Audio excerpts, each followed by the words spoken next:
Merah darahku, putih tulangku, berpadu dalam semangatku.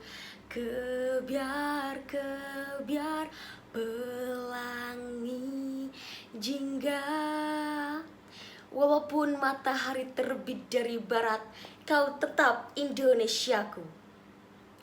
Saya Salsabila Yahya dari Administrasi Perkantoran 2019 Universitas Negeri Yogyakarta.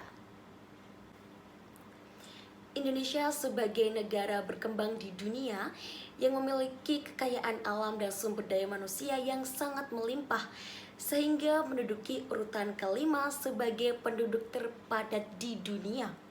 Secara astronomis, Indonesia terletak pada garis khatulistiwa dengan ditandainya tanah yang subur serta pergantian musim yang sangat teratur, yakni musim penghujan serta musim kemarau. Kondisi inilah selanjutnya yang mendukung Indonesia memiliki kekayaan alam dan keanekaragaman sumber daya hayati yang melimpah. Hal ini yang menyebabkan sebagian masyarakat bermata pencaharian sebagai petani, yang dapat disebutkan bahwa Indonesia sebagai negara agraris.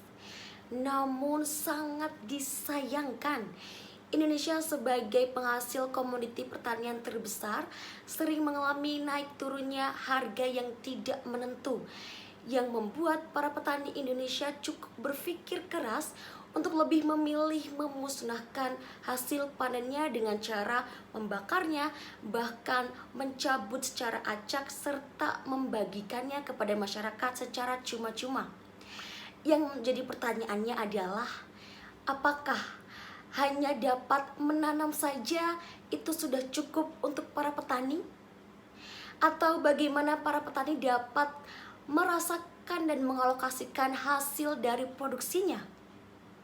Kita ketahui bersama bahwa mahasiswa identik dengan seorang atau suatu kelompok orang yang dapat menjadi tumpuan dan harapan bagi bangsa di masa mendatang. Maka tak heran mahasiswa menjadi julukan sebagai agent of change, director of change, creative monitory or elite monitoritas, dan sebagai harapan penerus bangsa.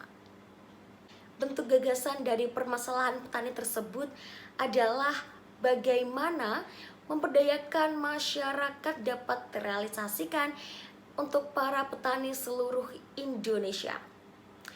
Wujud konkret yang dapat dilakukan mahasiswa dalam memberdayakan masyarakat adalah sebagai penyalur ide, sebagai pendamping masyarakat, sebagai perwakilan masyarakat, dan sebagai penasehat masyarakat.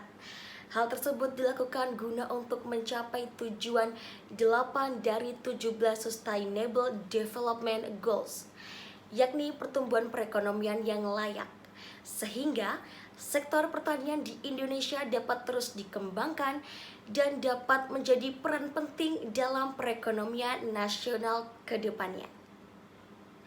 Marilah kita sebagai mahasiswa ikut turun serta untuk menjadikan negara kita sebagai negara yang makmur dan kaya raya akan keanekaragaman hayati yang ada di Indonesia.